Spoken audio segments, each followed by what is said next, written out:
el campamento político-cultural para atender la emergencia por un presupuesto para un desarrollo social y nacional. Esta mesa la vamos a desarrollar organizaciones sindicales democráticas, independientes. Esta mesa a que abordará salarios y empleos dignos con sindicatos democráticos y presupuesto de deuda.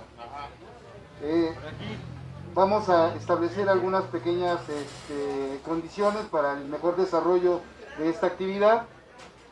Cada ponente tendrá 20 minutos, a lo cual les haremos una pequeña indicación para que, con el afán de no cortar la idea que están desarrollando, tengan suficiente tiempo para poder cerrar su intervención.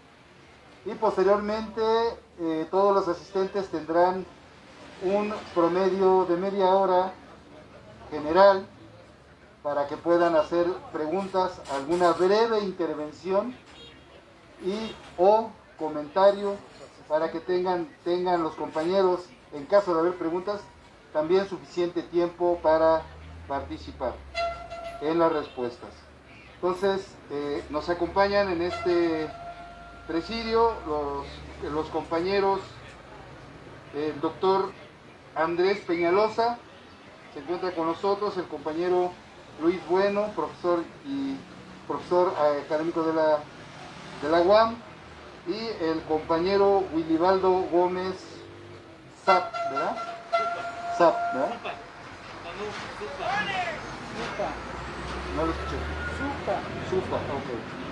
Ese fue el nombre que me pasaron. Entonces, vamos a comenzar en este orden y le damos la palabra al compañero doctor Andrés Peñalosa, que va a ser hacia una política de empleo y perspectiva para los trabajadores. Gracias, muy buenas tardes a todas y a todos. Debo decir que el mantener una estructura salarial empobrecedora, injusta, inequitativa, como la que padecemos en este país, es una de las expresiones más lacerantes de la corrupción. Lo digo para aquellos que tuvieron su embarrada de teoría crítica y nunca entendieron la teoría del plusvalor, eje de la explotación capitalista. Bueno, pues que entiendan que es corrupción mantener salarios tan magros en beneficio del capital como los que prevalecen al día de hoy en este país. Esta administración federal empezó muy bien en materia de salarios mínimos, con una visión justiciera. Incluso alguien se atrevió a plantear terminar este sexenio con un salario mínimo de por lo menos 360 pesos, que es más o menos equivalente al salario mínimo que se tuvo en 1976. Bueno, se espantaron dentro y fuera del gobierno. Estos liberales que agazapados se vuelven moderaditas o francamente conservadoras a la menor oportunidad, en la lógica aspiracionista para mantener sus carreras políticas, y entonces van reduciendo el alcance de los cambios de la transformación. No es lo mismo plantearse 360 pesos al término de este sexenio que plantearse 171 pesos. ¿Están de acuerdo? No es lo mismo, hay una diferencia importante. Bueno, así está planteado en el plan sectorial de trabajo y previsión social de este gobierno. Luego intentaron corregir, porque pues resulta escandaloso que el gobierno de la 4T, de la transformación, se plantee un salario al término de su administración de 171 pesos, cuando el sindicato patronal, la Coparmex, ya se había posicionado desde antes con un objetivo de colocar los mínimos en 214 pesos. Hay una diferencia, ¿verdad? ¿Quiénes son más conservadores? ¿El sindicato patronal o el gobierno? Bueno, le intentaron corregir meses después al publicar el plan institucional de CONASAMI, de la Comisión Nacional de los Salarios Mínimos, pero salió peor. Ya no hablaban de 171 pesos, hablaron de 167 pesos. Claro, era un despropósito, hubo cierta irritación en algunos sectores y trataron de enmendar dándonos lecciones técnicas de cómo actualizar a precios reales dicho monto, y que entonces no eran 167 sino 189 pesos, e incluso nos prometen, nos ofrecen impulsar dentro de esta instancia tripartita, que debe de renovarse por cierto, promover que se llegue a un salario mínimo de 222 pesos. De todas maneras estamos muy lejos de los 360 que propuso ahí un despistado funcionario que presidió las dos primeras fijaciones salariales. No es lo mismo un incremento del 20% a un incremento del 15%, ¿están de acuerdo? No es lo mismo que ese 20% sea 6.3 veces más que la tasa de inflación, a un 15% que es apenas 2.7 veces la tasa de inflación, ¿verdad? Es decir, se sigue la política de incrementos salariales, que bueno, pero ya disminuido.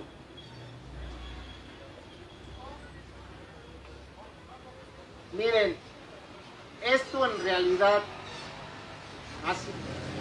es decir, la visión sobre todo gubernamental está quebrada desde las dos primeros años, pero no nos conformemos, hay que ir por esos 360 o por más, y es posible, deseable y factible, porque de no hacerlo entonces nos van a condenar, en el mejor de los mundos posibles,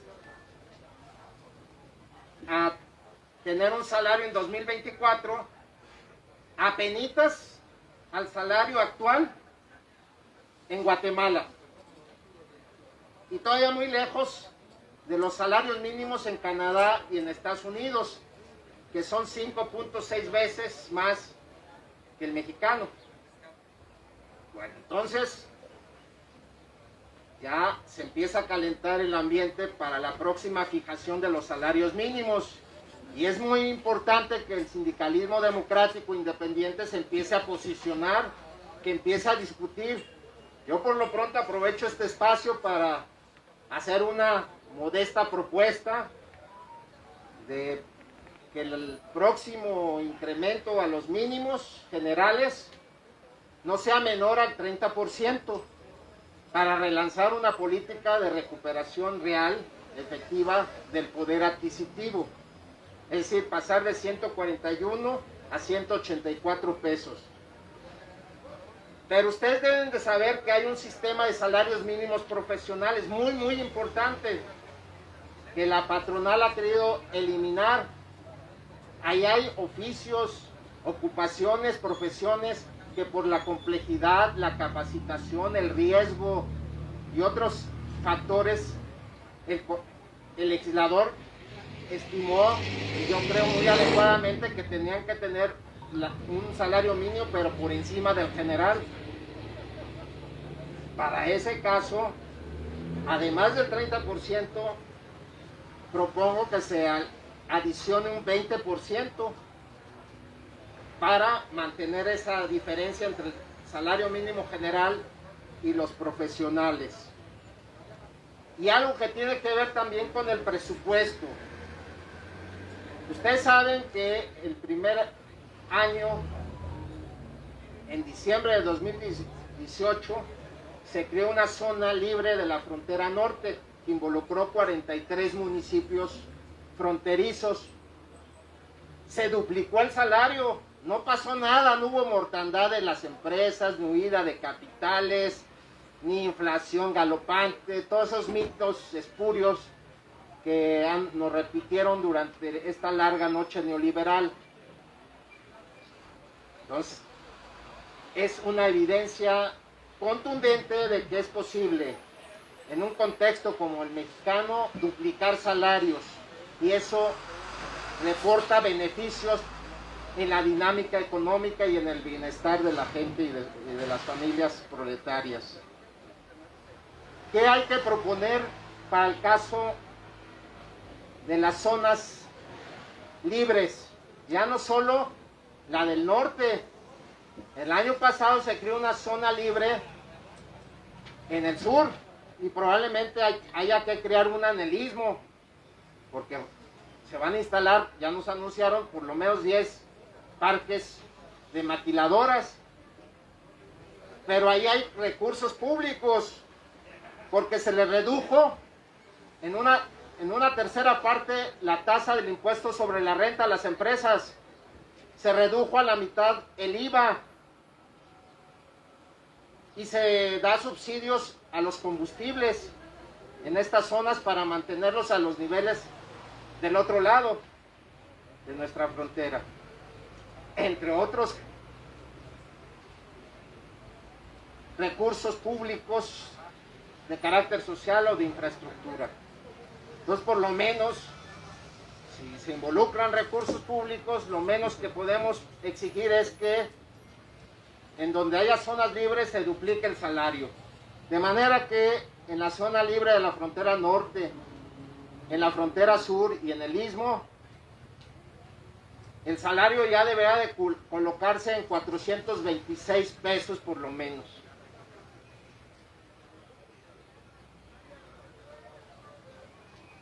Y voy a detenerme un momento en el caso de los salarios mínimos profesionales.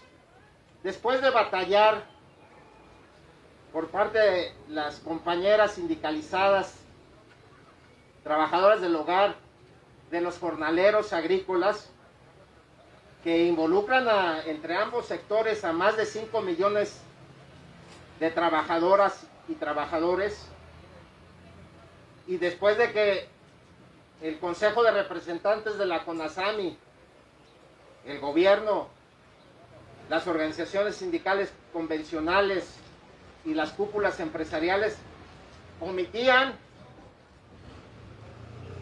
durante 50 años, a pesar de que en la Ley Federal del Trabajo se estableció desde 1970 que había que fijar el salario mínimo para las trabajadoras del hogar y jornaleros, no lo hacían. Fue la presión lo que obligó el año pasado a establecer por primera vez el salario para estos dos sectores esenciales para la economía del país. Pero ¿qué creen? Les afloró el racismo, la discriminación. Como se vieron obligados por la presión social y además estaba en la ley y estaban balconeados de que había una inveterada omisión, estaban al margen de la legalidad que tanto les preocupa, pues obviamente no atendieron un reclamo salarial, por ejemplo, enarbolado por las compañeras y compañeros jornaleros del Valle de San Quintín hace 6 años, donde una de sus principales demandas era un salario digno de 300 pesos. ¿Creen que les hicieron caso? No.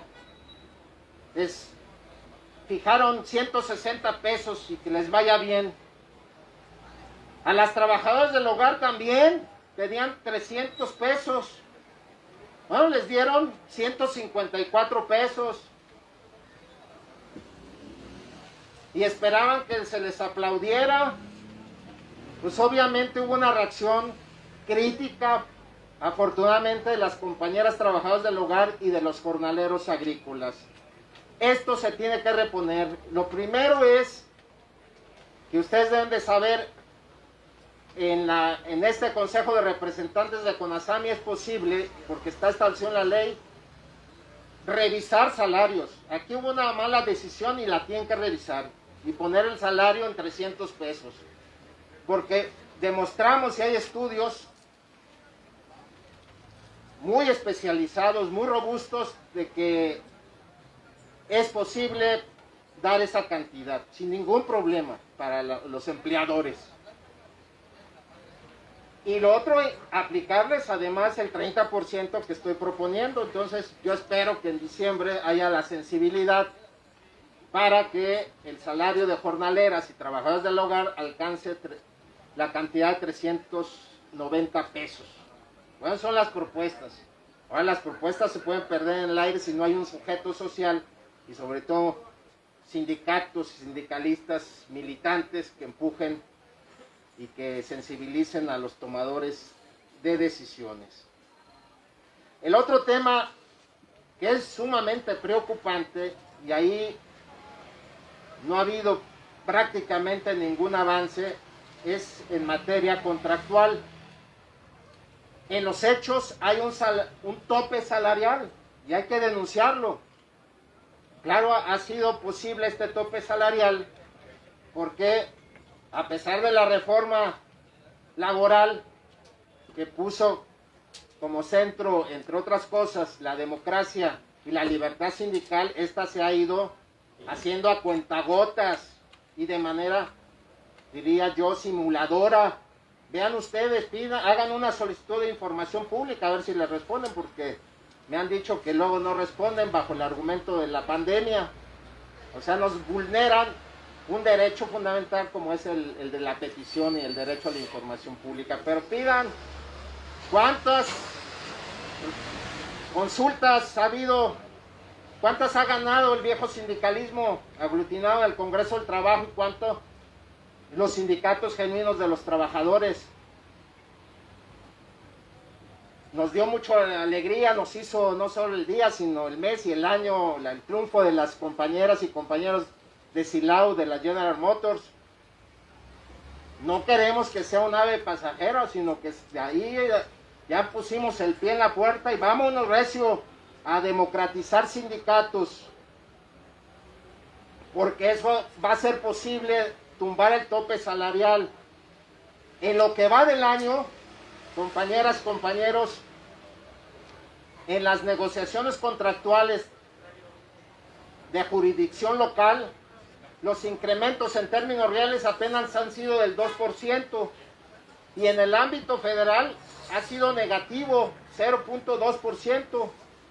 A eso me refiero cuando digo que en materia de salarios contractuales priva el tope salarial.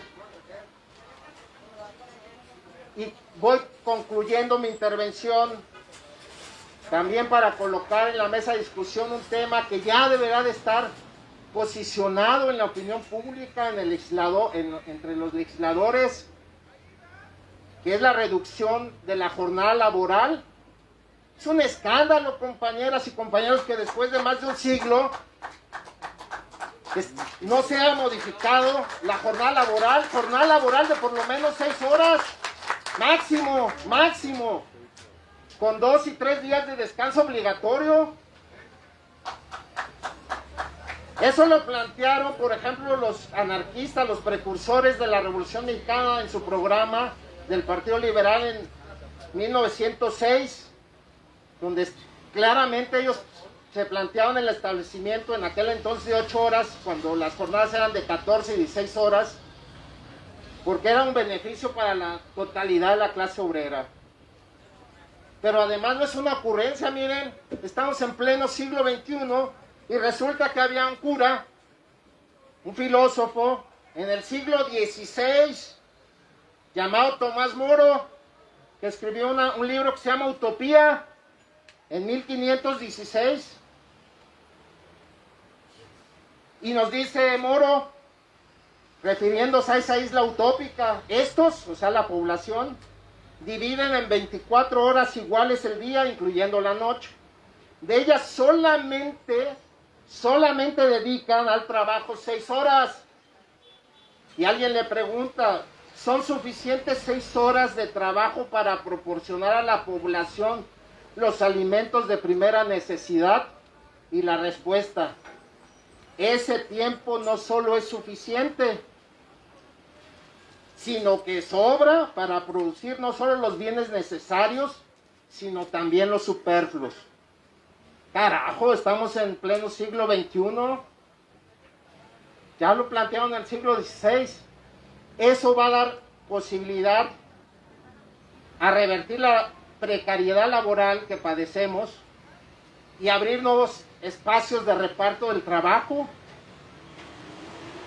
Y no es para, la reducción laboral no es para engancharse en otro trabajo, no, para que disfruten sus libertades. Y esto va acompañado con otra demanda que también debe de estar en el centro del debate presupuestal. Ya, no nos hagamos guajes, ya, se necesita un seguro de desempleo. No hay vuelta de hoja. Y es ahora. Se pueden liberar más de 158 mil millones de pesos. 158 mil millones de pesos. Tan solo restándole un 20% al costo financiero de la deuda. Que como aquí atrás dice, es de más de 791 mil millones de pesos. Muchas gracias. Muchas gracias, agradecemos la valiosa intervención de nuestro compañero doctor Andrés Peñalosa. Todas las consideraciones y de cuestiones que tienen que ver con la relatoría, bueno, pues la comisión organizadora las irá publicando para que tengamos dinámica en estos encuentros. Entonces, en este sentido le damos la palabra al profesor académico de la UAM, el profesor Luis Bueno.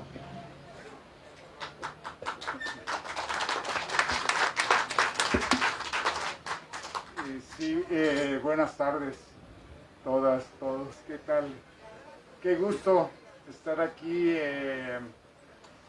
pues afuera de este recinto, en una coyuntura tan importante como que bajo el eje del no pago de la deuda ilegítima, estamos tratando de vincular distintos temas que tienen que ver con el trabajo de esta Cámara de Diputados y en particular con el uso de los dineros. Reconociendo que efectivamente para poder desplegar una auténtica política antineoliberal, como se ha prometido, se requiere aterrizar en materia presupuestal pues una serie de montos, de cantidades que hagan posible el desarrollo de una política social. El salario y el empleo en primer lugar, para poder desarrollar una política económica de desarrollo del país en otro rumbo, pues se requiere ser consecuente, congruente con ese discurso de pretendida lucha contra el neoliberalismo en una serie de temáticas, y el presupuesto concentra la voluntad real, lo que deja de lado, en su caso o no, el discurso de carácter demagógico. De tal manera que, pues de entrada, pues habría que exigir congruencia, dejar de lado la demagogia, porque si no se aterrizan en medidas concretas, entonces se cultiva la demagogia.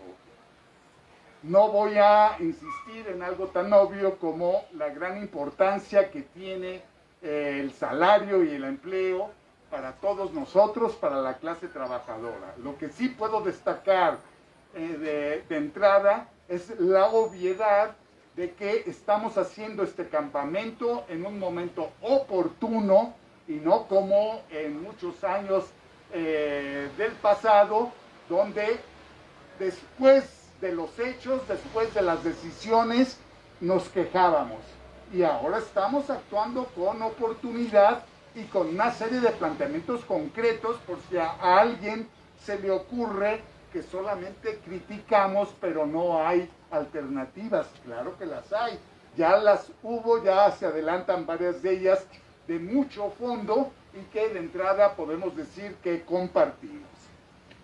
México, bueno, quiero decir también que me tocó compartir un breve periodo con Andrés en la CONASAMI, él como presidente de la CONASAMI, luego fue destituido, de alguna manera ya no está, y compartimos una serie de aspiraciones, muchas de ellas como las que él señaló en ese trayecto. Yo sigo en la CONASAMI, estoy ahí representando al sector educativo y por supuesto que nos ha tocado defender, enfrentándonos a posiciones de los patrones del sector obrero, que en su mayoría aplastante se hace representar en esta comisión tripartita. Y entonces, bueno, yo estoy ahí representando una posición democrática de avanzada en el rumbo de lo que ya adelanta Andrés. Y que me voy a permitir incluso a concretar, establecer de manera un tanto formal, porque la posición que hemos seguido ahí ha sido, digamos, sustentada por escrito incluso por organizaciones del sector educativo, pero también por la nueva Central de Trabajadores.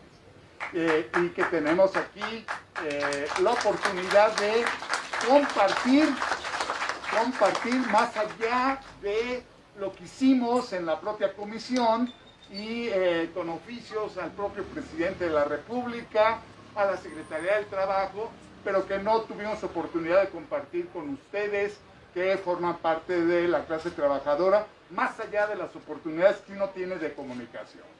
Seguimos en la oportunidad porque muchas de las cosas que voy a decir tienen ya una cierta historia corta, pero que siguen teniendo vigencia.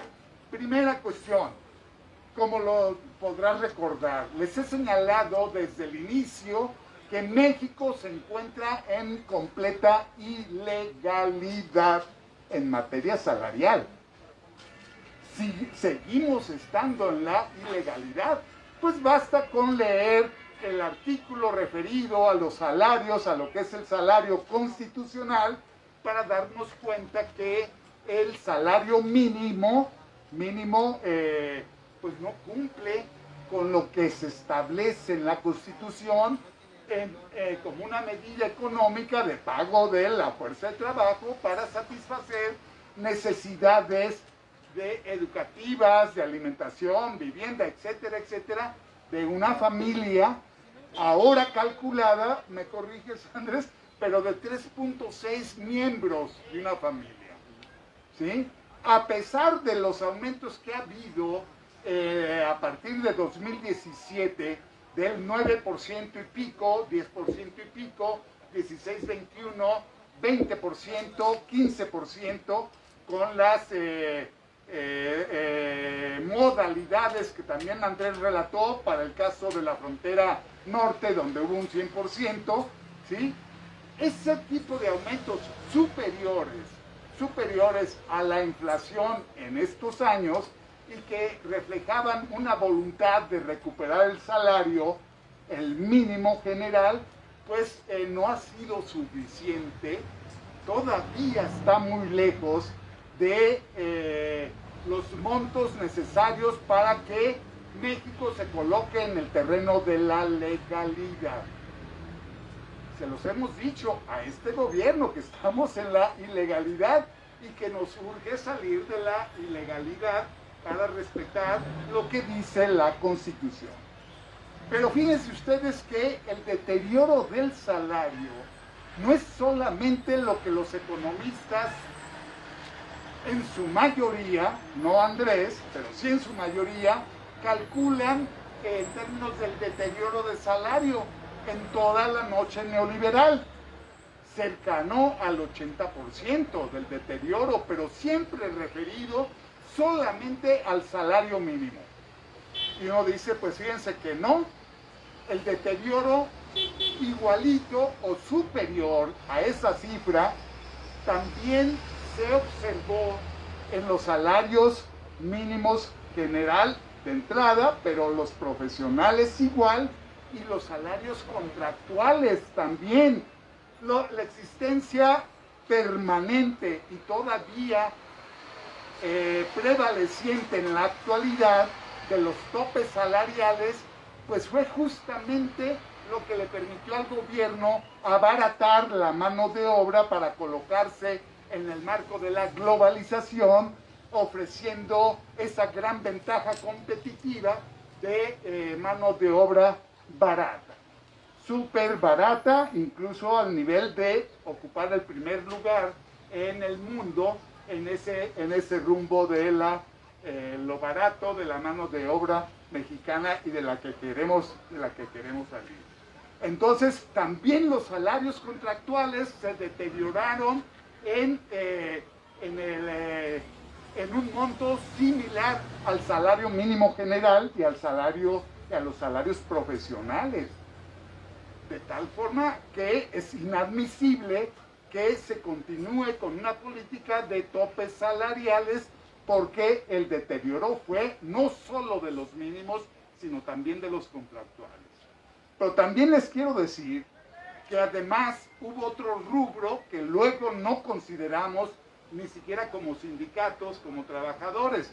El deterioro en la misma proporción o aún mayor de lo que llamábamos en el pasado el salario social. Aquel que tiene que ver con educación gratuita, transporte barato o gratuito, salud. Al contrario, vivimos toda una oleada de privatizaciones o de eliminación de los subsidios para que este tipo de servicios gubernamentales fueran baratos o incluso gratuitos. Eso es lo que llamamos salario social. ¿Se dan cuenta de la gran importancia que tiene el salario? No es solamente un monto que me pagan semanalmente, es toda una estructura muy importante para todo un proyecto de cambio de fondo, ¿sí? Incluso que da para establecer otro tipo de sociedad con propuestas como las que se hacen también de reducción de la jornada de trabajo. Va en una dirección de construcción de un nuevo tipo de sociedad. Dentro de este rubro que llamábamos en el pasado, en los 70s, salario social, educación, salud, etcétera, infraestructura, carretera, transporte y demás, también se ubica el tema de las pensiones. Porque fíjense ustedes que las pensiones no son más que salario diferido. Nada más, tan simple. No es un regalo, no es una concesión de nadie. Es un salario que obtenemos socialmente, no de manera individual, cada uno de nosotros, sino como clase trabajadora que generamos valor y que se acumula en un fondo para atender todos los problemas que tienen que ver con la previsión social y en particular con la pensión. De tal manera que esa pensión ya la tengo ganada. Si fuéramos estrictos en materia legal y salarial, no la podrían reducir, porque está prohibido por la propia Constitución reducir el salario. Y eso forma parte del salario. Todo lo que han venido haciendo en materia pensionaria es en el fondo ilegal. Se suma a la ilegalidad general que ya señalé. Bueno, entonces, como si en tiempo voy bien. Sí, adelante. Bueno, 7 minutos. hay un montón de cosas que les puedo comentar, pero digamos, como miembro de la Comisión de Salarios Mínimos, como integrante, representante en la Comisión de Salarios Mínimos, pues de pronto pues lo limitan a uno y dicen, no, pues es que aquí nada más abordamos el tema de salarios mínimos, generales y profesionales. Y entonces uno dice, ¿y los contractuales? Y la materia pensionaria, ¿cómo le hacemos como para incidir en ese espacio, ¿sí? En un sentido favorable hacia adelante de una estrategia de recuperación del salario completo, integral, incluido el asunto de las pensiones, el de la renacionalización de industrias, la energética entre ellas, porque la privatización de la energía, de telefonía, de esto, de aquello, educación, pues también significó en materia salarial un deterioro que nadie calcula, pero que ahí está, y que sería una buena pista para que los investigadores economistas se metieran a decir cuál fue el deterioro por toda esa ola privatizadora que no calculamos, deterioro en este caso del salario. Bueno, me voy a ahorrar un montón de rollo que tengo por aquí que les quería compartir como posicionamiento de las organizaciones que ya mencioné, que hay que actualizar, enriquecer con propuestas como las que se hacen. Debemos tener la mentalidad abierta para escuchar efectivamente propuestas novedosas, y entonces me remito a las propuestas, la parte de propuestas, algunas de ellas coincidentes, ¿sí? No obstante que entre 2019, 20 y 21 la economía pasó de una tendencia recesiva a una caída pronunciada a consecuencia de las medidas adoptadas para enfrentar la pandemia del COVID-19, las perspectivas para el 22, para el 21 y ahora para el 22 se estiman cifras similares del 4.6. La recuperación de empleos y la reactivación económica seguirá su curso y se fortalecerá en la medida en que se mantenga la ruta de la recuperación salarial. Claramente decimos, se quiere recuperar la economía, el prerequisito, la obligación es la recuperación salarial y del empleo.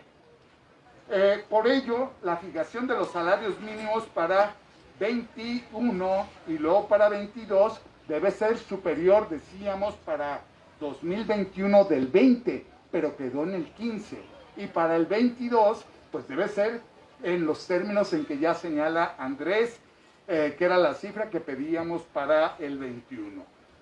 Para garantizar la ruta de la recuperación del poder adquisitivo en los términos constitucionales, para recuperar la legalidad.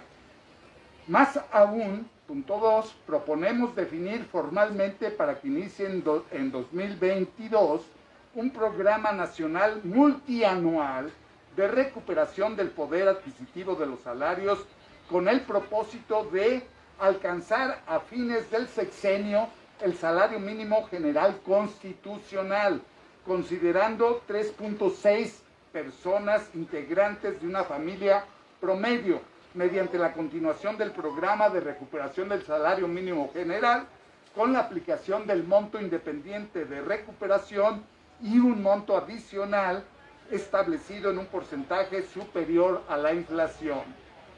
B. Establecer para el próximo año un monto independiente de recuperación de 25 pesos al que se agregue un porcentaje de aumento superior en 3% al de la inflación acumulada.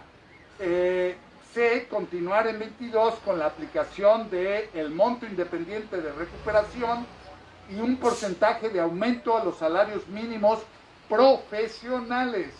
Las cantidades de este monto, MIR, por sus siglas, y del porcentaje, deben ser superiores a los del inciso anterior, de forma tal que a mitad del sexenio se recupere la estructura y distancias relativas entre los montos de los salarios mínimos profesionales y los salarios mínimos generales, porque se compactaron y incluso en la frontera norte ya no existen los salarios mínimos profesionales.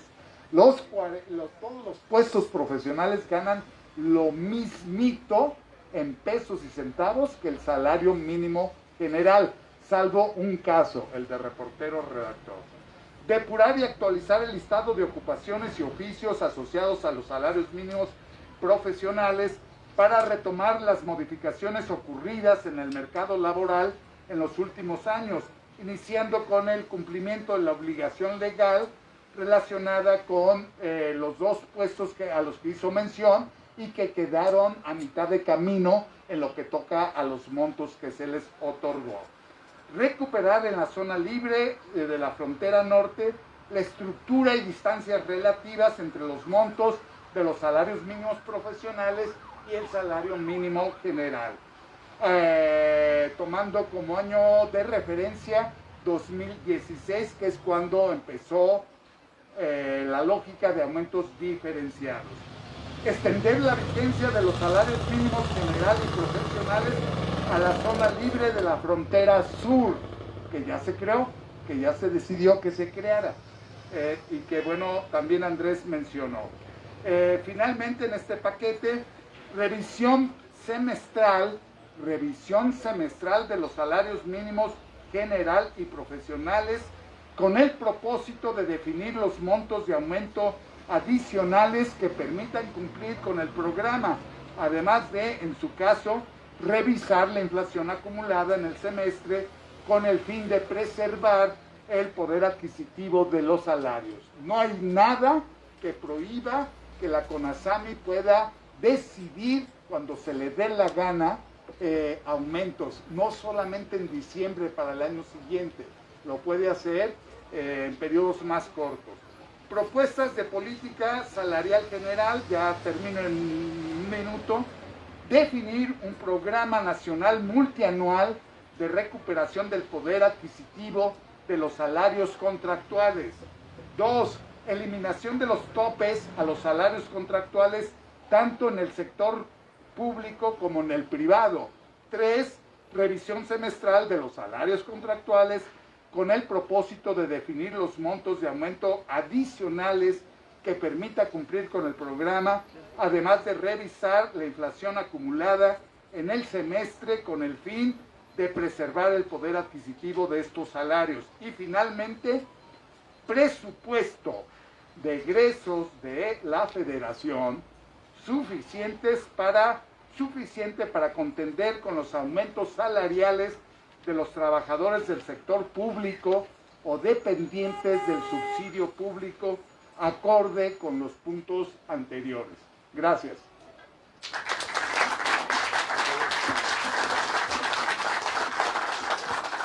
Agradecemos la participación del profesor Luis Bueno, haciendo señalamientos muy importantes en lo que se refiere a materia salarial y el posicionamiento parte del posicionamiento de la nueva Central de Trabajadores en el sector educativo.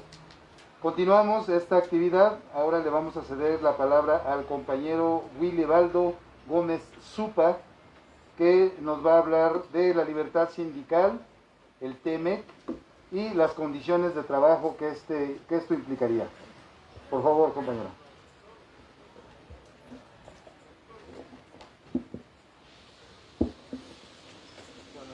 Muchas gracias por la invitación. Es importante este tipo de eventos porque muy difícilmente se pueden discutir en otro lugar, en donde se pueda tener la libertad para expresar lo que sucede y para recuperar información y sobre todo dar herramientas al único sujeto político que puede enfrentar todos estos procesos, que son los trabajadores.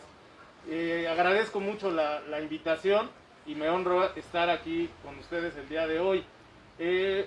Si nosotros revisamos la discusión acerca de la deuda externa, encontramos que en los últimos años, pues parece que empezó a dejar de ser un tema de discusión. Ustedes observan que hay muchos intelectuales, muchos de ellos hoy señalados por otras cuestiones y no por sus investigaciones, que dejaron de tocar el tema. Y cuando nosotros sacamos estos datos, como los que acá nos ofrecen, pues uno se da cuenta que el problema es incluso más grave que hace 10 años. Y hace 10 años era más grave que hace 20 años. Y hace 20 años era más grave que hace 30 años. Entonces la pregunta es, ¿por qué dejamos de tocar el tema de la deuda externa? Porque hoy hay pocas personas, y de verdad a veces echarse un clavado en esto que comentaba Andrés sobre los archivos, sería interesante pensar un gobierno que dicen hoy es de izquierda y que tiene la mayoría en las cámaras, revisar en el diario de debates de las dos cámaras cuántas veces se ha tocado el tema de la deuda externa. Sería un buen ejercicio, pero yo puedo adelantar que prácticamente ninguna. ¿Y por qué? Porque la deuda externa está asociado hoy al sector más criminal en contra de la vida humana, que es el capitalismo financiero. Técnicamente, la deuda externa en el mundo es impagable. Y no porque no se puedan reunir fondos y pagarle a los acreedores, sino porque si eso llegara a suceder, en un caso hipotético, que algo sucede y los países deudores llegaran a tener todos los recursos y le pagaran a los acreedores, se rompe la estructura económica. ¿Por qué? Porque hay una serie de instrumentos que pomposamente le llaman en el argot económico los derivados financieros, que trazaron su valor a partir de este tipo de deudas soberanas que establecen los estados frente a grandes corporaciones. Y entonces, paulatinamente, el sistema capitalista vive de este tipo de procesos.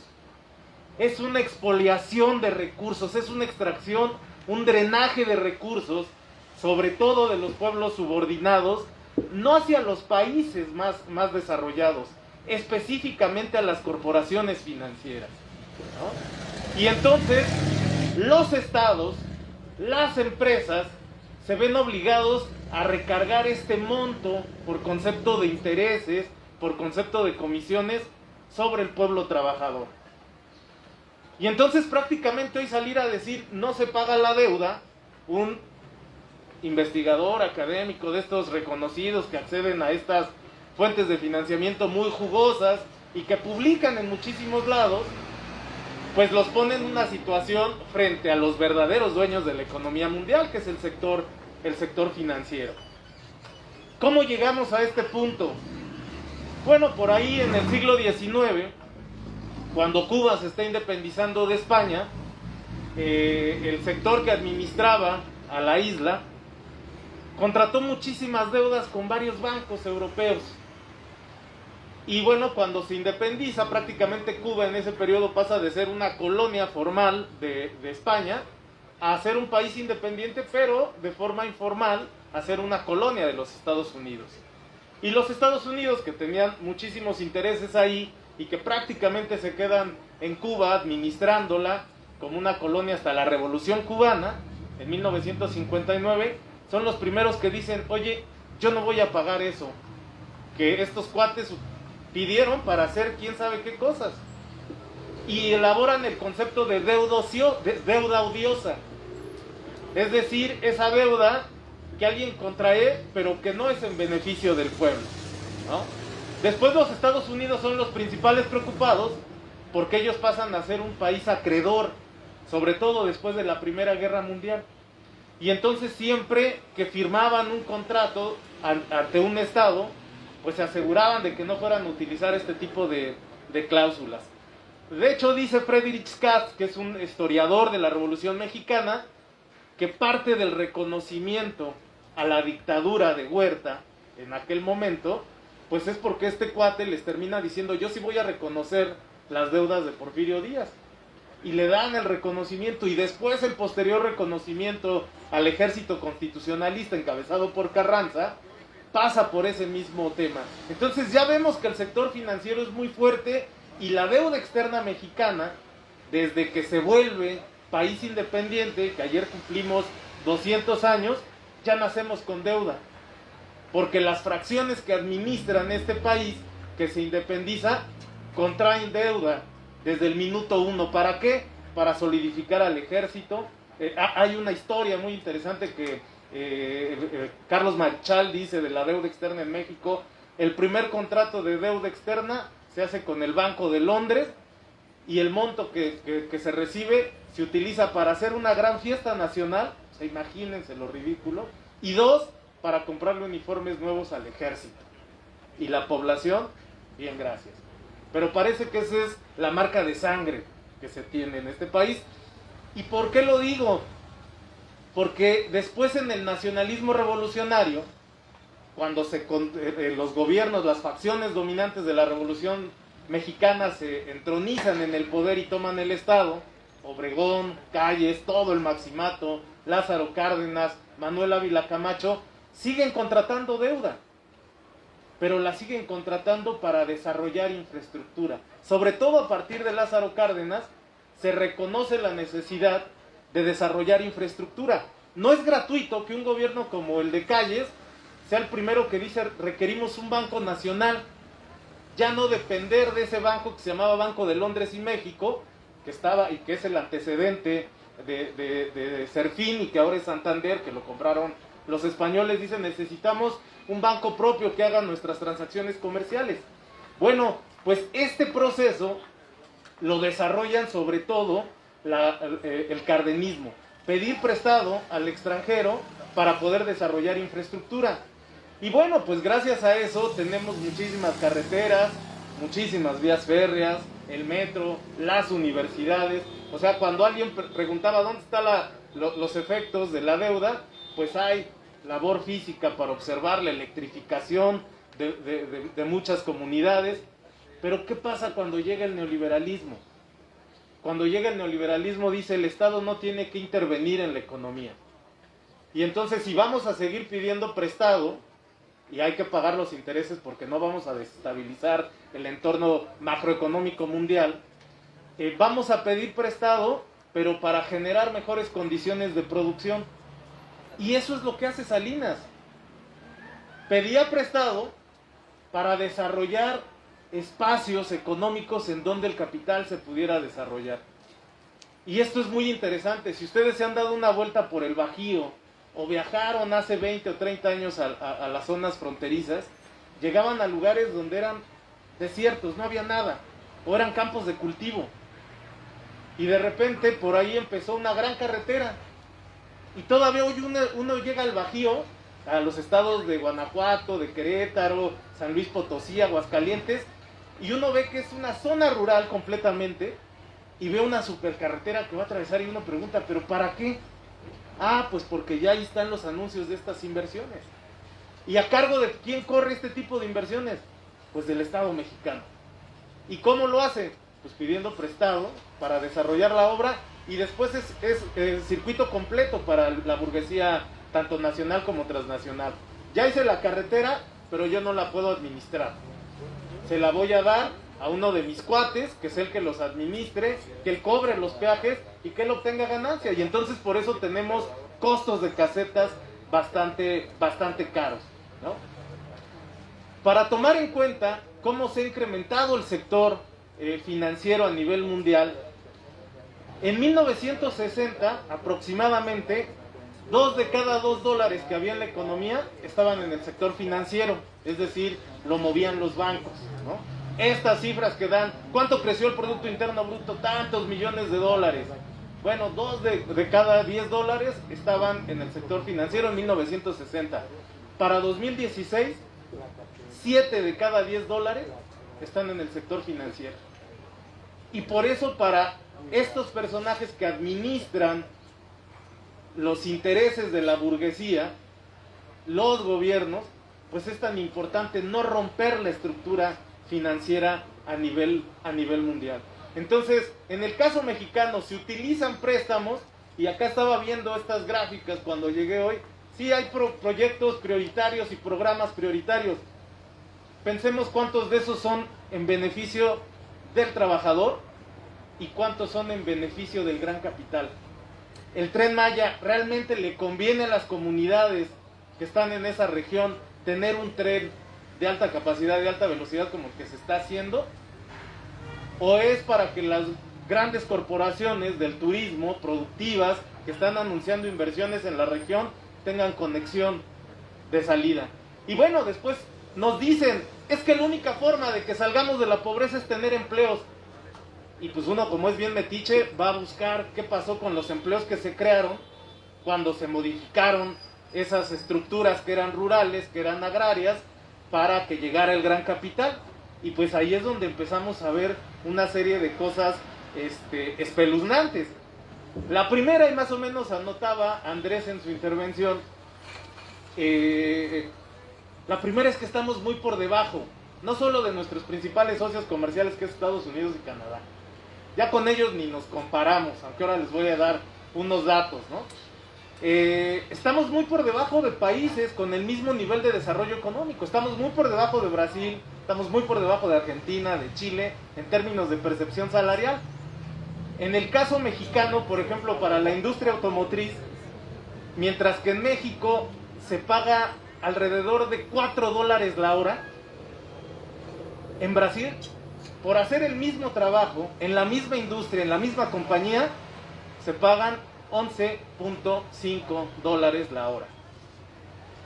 Entonces estamos muy por debajo, ni siquiera alcanzamos la mitad. En Taiwán, que es otro de estos espacios asiáticos, $7.5 la hora. En Polonia, que es un país europeo de los más atrasados, $7.8 la hora, ¿no? Entonces, no nos podemos comparar ni siquiera con los países que tienen un nivel de desarrollo cercano al de nosotros. En el caso mexicano, por ejemplo, en la industria automotriz, que es de las industrias pues más activas en los últimos 30 años, el porcentaje que representaban las remuneraciones en 2006 del valor que tenía la industria era el 30%, y para 2018 pasado era del 19%. Es decir, el costo de la mano de obra se redujo en ese sentido. Y bueno, si nos comparamos con Estados Unidos, pues vamos en una brecha cada vez más grande. En 2012 el costo laboral era de 1/5, ¿no? Lo que se pagaba en México por la manufactura era de 1/5 parte lo que se pagaba en Estados Unidos. Y en la actualidad es de 1/8.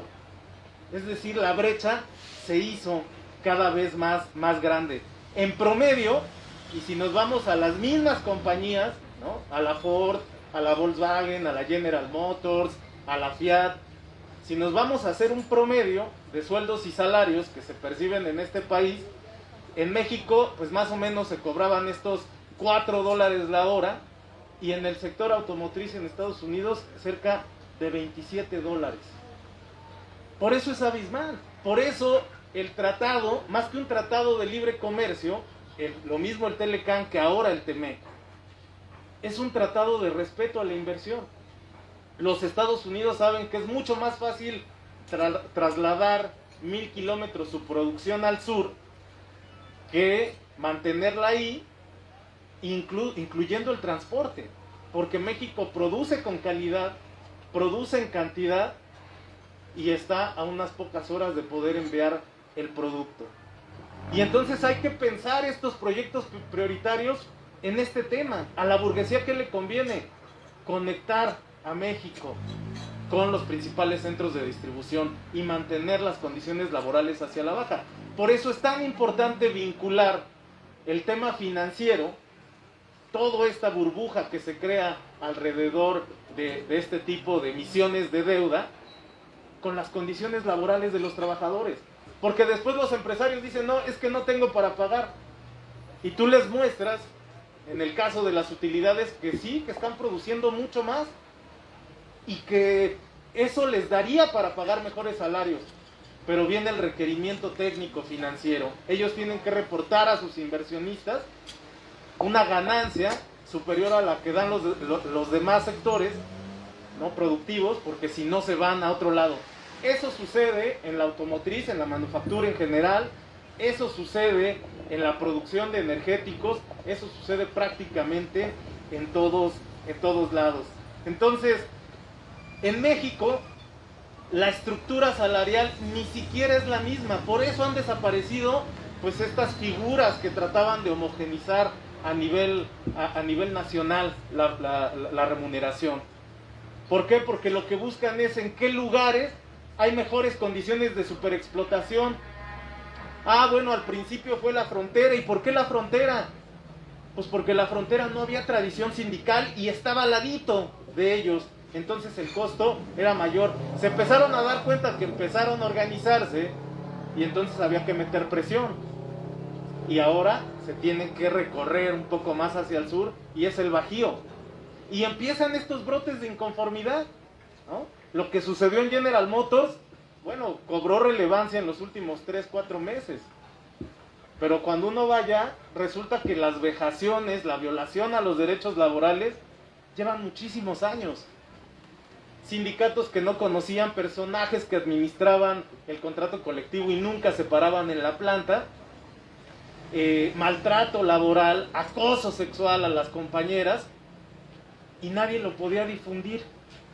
Y entonces el cambio en el marco de reglamentación laboral hoy abre una ventana de oportunidad.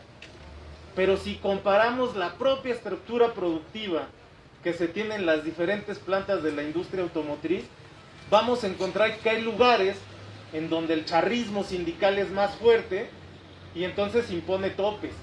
El caso de la General Motors, en este estudio que publicamos en el Centro de Investigación Laboral y Asesoría Sindical, mostrábamos cómo el salario más bajo era de 112 pesos en la General Motors. Y te decían, sí, pero nuestro salario más alto es de 390 pesos, casi 400. Pero ibas a la Volkswagen de Puebla, que tiene una trayectoria con un sindicato democrático de bastantes años, y el salario más bajo estaba en 280 pesos. Está en 280 pesos, es la planta que mejor paga, ¿no? Y el salario más alto está cerca de los 700 pesos. ¿Cómo nos podemos explicar esa diferencia abismal? En primer lugar, por la presión de la transnacional, ¿no? La transnacional siempre va a presionar, siempre va a llegar a acuerdos con el Estado, con el charrismo, para mantener las remuneraciones a la baja. En segundo lugar, por la inexistencia de sindicatos verdaderamente representativos. Y esto le conviene al sector financiero y le conviene de igual forma al Estado, porque no tiene quien esté alzando la voz. O sea, cuando tú llegas a la discusión con las grandes corporaciones de por qué debe de existir un tope para ellos de salario en este país, te terminan diciendo es que nosotros tenemos que reportar a nuestros inversionistas. ¿Quiénes son esos inversionistas? No es el dueño de la compañía. Son los principales accionistas que por medio del sector financiero están extrayendo esos recursos. Y eso que sucede en las empresas, sucede también a nivel de los estados. Quiero ir cerrando con esta idea, o sea, primero, no está desligado el tema de la deuda externa con las condiciones laborales, porque para el gran sector parasitario de la burguesía financiera requiere una mayor explotación de los trabajadores para tener estas ganancias. Y en segundo lugar, también requiere de la sumisión de los estados. Y por eso no encontramos debate sobre la deuda externa en el país en los últimos 20 años. Por eso los legisladores, pues este tema lo dejan de ladito, ¿no? Por ahí en algún momento que alguien venga y lo ponga sobre la mesa. Y los únicos que podemos ponerlo sobre la mesa son los trabajadores organizados. Nadie más va a venir. Quisieron poner una regulación para gravar las comisiones de los bancos, y ¿qué creen? La retiraron así, porque la burguesía parasitaria es muy fuerte. Entonces, quiero cerrar con el tema también de relación con la jornada laboral. Para poner un dato, a mí me tocó investigar en mi tesis de doctorado a la empresa Ford, y en la Ford Cuautitlán, que en los 80s era la planta más productiva, se producía un automóvil en 88 minutos. Imagínense el automóvil de la década de los 80, ¿no? Mucho más básico que lo que hay hoy, que ya es casi todo electrónico, etc. Bueno, en la Ford Hermosillo, hoy en día se produce un automóvil cada 58 segundos. Incrementó la productividad, por supuesto. ¿Y por qué no se puede reducir la jornada laboral? ¿Qué creen que la Ford dice? Es que le tenemos que reportar ganancia a nuestros inversionistas. Entonces la burbuja financiera, la burbuja que está sostenido con esta deuda que pagamos todos los días con nuestro trabajo, se la está quedando ese sector parasitario. Por eso el Estado en su conjunto, independientemente de la fracción que esté al frente de él, y la burguesía constantemente requieren un golpeteo constante a la clase trabajadora. Y esta información pues la tenemos que difundir, varias aristas que hoy señalan las tenemos que investigar porque son las herramientas de combate para enfrentar a estos enemigos de clase, ¿no? Muchas gracias.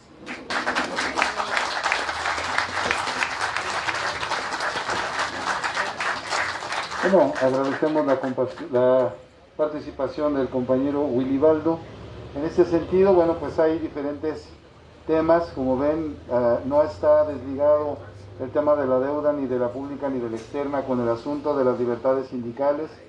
Las reflexiones que se hacen sobre la falta de una verdadera política de recuperación salarial, que en los hechos realmente se vea reflejado en los bolsillos de los trabajadores y que permita que la base trabajadora, todos aquellos que alquilan su mano de obra o su intelecto para el desarrollo del país, sea bien remunerado. Se necesita pasar de un discurso solamente, dicho en una cámara, dicho en un púlpito presidencial o donde se dé, se tiene que pasar de un simple y mero discurso a los hechos concretos, a lo que se tiene entendido por izquierda. Y en ese sentido, con ese tipo de reflexiones, vamos a abrir este micrófono a los compañeros que así lo deseen hacer. Les recordamos, por favor, que si van a hacer un comentario, una participación, sea breve. Solamente disponemos de media hora para el micrófono, vamos a decirlo así, público, y que su pregunta para cualquiera de los panelistas sea concreta. Así que, si quien guste participar a partir de este momento, compañero en el fondo.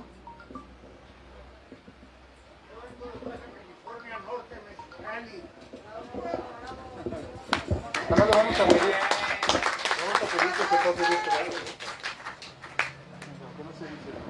Compañeros, allá en Mexicali es el lugar más alto en el país que se cobra la tarifa y es increíble una gente que tenga nomás un foco, una refrigeración, le llegan los cobros entre 7, 8 y 12 mil pesos. Es un robo de plano. Y yo les he hablado mucho de Martín, que en su lucha aquí en el PF, pues fue tratar de llevarme un poco de él, de sus movimientos, sus acciones y de todos ustedes, ¿verdad? Cómo le están haciendo para poder quitar esa tarifa. Todos los presidentes, dijo Andrés Manuel cuando llegó la primera vez al presidente, vamos a quitar esa tarifa y no la ha quitado todavía, ¿verdad? Entonces le hemos dicho, pues, ¿verdad? Que de alguna manera esa tarifa es la más alta en el país. De todo Baja California Norte, ahí en el Mexicali, estamos con ustedes, con todo el sindicato, el SME, y con Martín en especial, porque pues él y yo, aparte de esto, somos amigos de hace más de 15, 20 años. Entonces, compañeros, ya como último me vine en el camión, 2 días sin dormir y sin nada, y apenas llegué y pues ahí le pedí permiso a Martín que hay una pequeña colecta ahí para poder estar pues unos 2, 3 días aquí mientras miro cómo está el asunto. Y por favor, ahí si pueden, pues perdónenme el atrevimiento, si pueden hacer una pequeña colecta, ayúdenme, porque ando en la lucha, me deben, creo que mañana ya me finiquitan como maestro federal y con el movimiento de la comisión, me finiquitan ya 35 años de trabajo y es un día nomás el que tengo que sobrevivir en algún hotel y la comida de hoy. Es poco lo que necesito, no es mucho. Así es que, por favor, ahí si se pueden cooperar poquito. Y muchas gracias por darme la oportunidad y seguir aquí con ustedes en cuanto pueda. Vengo de vez en cuando puedo y vamos a seguir con el movimiento ya de la comisión de bajar la tarifa más alta que hay en el país. Muchas gracias. Ahí voy a pagar una gorra. Sí, claro que sí. Compañero Andrés.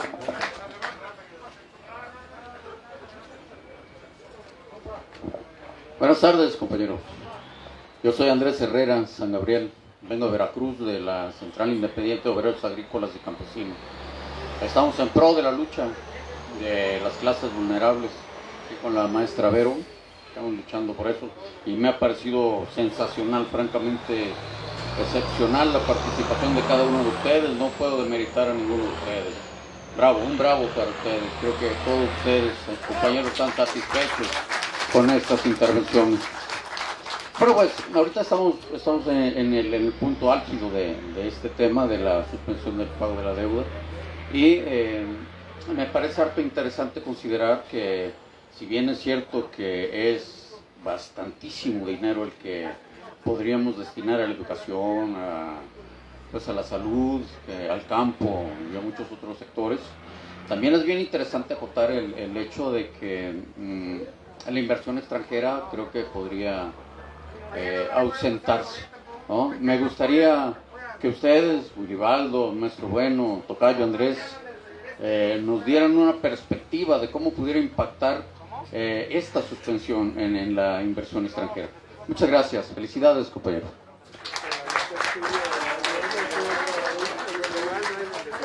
¿Alguna pregunta más? ¿O participación de manera breve?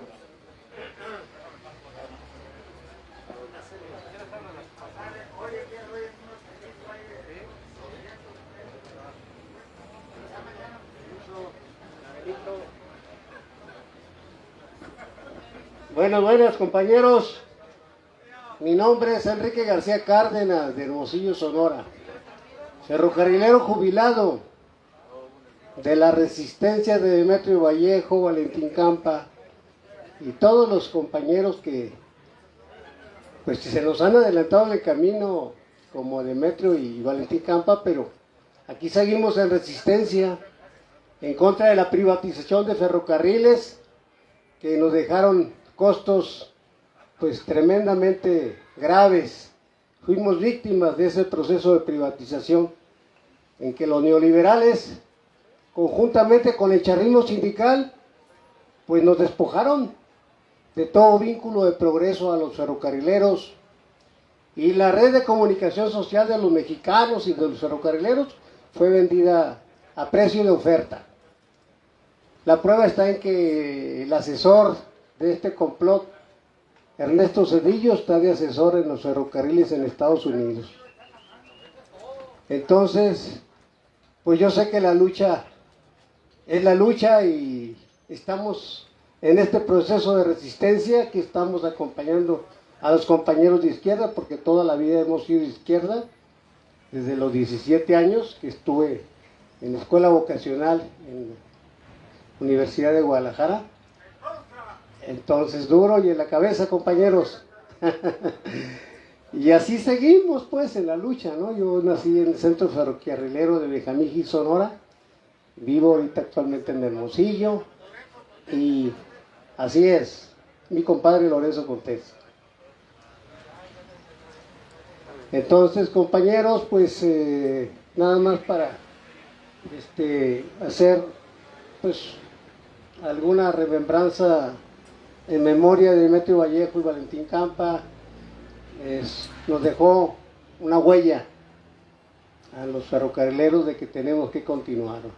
Muchos compañeros aquí que me acompañan de Puebla, de Oaxaca, de Mazatlán, de Hermosillo, Baja California, y Oaxaca, de la tierra de Demetrio Vallejo. Jalisco también. Entonces, estamos diseminados en toda la República Mexicana, compañeros. Yo soy coordinador nacional del Frente de Unidad Nacional e Internacional y o Estructura de Derechos Humanos y Laborales.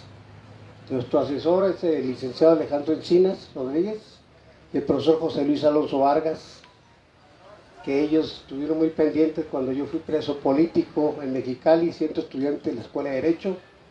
Me privaron de mi libertad por siempre soy una persona inquieta, pero lo más lamentable es que cuando ya hicimos una promoción para mi liberación, pues resulta de que los jueces y los magistrados me dicen: señor García Cárdenas Enrique, disculpe, perdone usted, nos equivocamos. La clásica de la corrupción. Pero aquí estamos, firmes en la lucha, compañeros, con ustedes como gente de izquierda. Esperamos que pronto aquí ante estas instancias legislativas tengamos una respuesta, porque vamos a promover una solicitud para que los ferrocarrileros de esta estructura que un servidor representa a nivel nacional seamos incluidos en este presupuesto. Soy sobrino nieto de Jesús García Corona y estoy a la orden, compañeros. Abrazos fraternos a todos. Bueno, pues entonces ya no hay ninguna intervención más, ninguna pregunta, ¿verdad? Para darle paso a la respuesta que el compañero Andrés estaba planteando.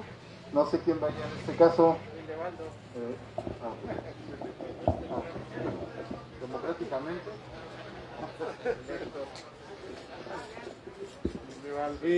Muchas gracias y gracias por también las participaciones, ¿no? Es importante no dejar este tema. Sobre esta pregunta, ¿cómo podría afectar? Bueno, realmente si queremos dislocar al sistema capitalista, este es el punto más flaco que se tiene. Por eso ustedes recordarán en las últimas crisis, el primer lugar donde revienta la crisis es en el ámbito financiero. Y entonces todos se terminan preocupando porque saben que si ese sector cae, es una fuerte presión, ¿no? Entonces, si nosotros seguimos impulsando este tipo de demandas, pues evidentemente tendríamos que restarle poder a este sector parasitario, que es la burguesía financiera, que hoy prácticamente domina el escenario productivo y determina el ritmo de la vida de todos y cada uno de los trabajadores que hay en este planeta. Entonces es el sector financiero el que curiosamente también ha hecho un negocio a partir de la destrucción de la naturaleza. Ustedes sabrán de seguro que hay una especie de bonos financieros para la producción de energías limpias. Y después ven pues la serie de corruptelas de estas empresas que llegan, que se instalaban en los corredores de Oaxaca y en el Istmo para producir energía eólica y que ganaban por dos lados, por el lado del gobierno que les compraba toda la producción de energía, que ganaban del lado del sector financiero con estos bonos y que aparte les daban condiciones laborales bajísimas a los trabajadores. Y hoy eso empieza a suceder también en la industria automotriz. Ya aquellos que acceden a motores que no son de combustión interna, y que por ahí está el otro dato, ¿no? Resulta que contamina más una batería de litio para mover estos autos eléctricos que la propia combustión interna tradicional. Pero todo eso se mueve a partir del sector financiero. Entonces esa sería una de las principales afectaciones. Evidentemente, si esto no va en un concierto de acuerdo a un proceso de reestructuración productiva, pues la inversión extranjera se va a ahuyentar, porque la inversión extranjera llega primero por la vía financiera y después se empieza a materializar. Entonces tenemos que hablar también de ir a la par de un proceso de reestructuración productiva que ponga en el centro una verdadera, una auténtica vía de desarrollo en el caso mexicano, ¿no? Pues eso sería todo. Muchas gracias nuevamente.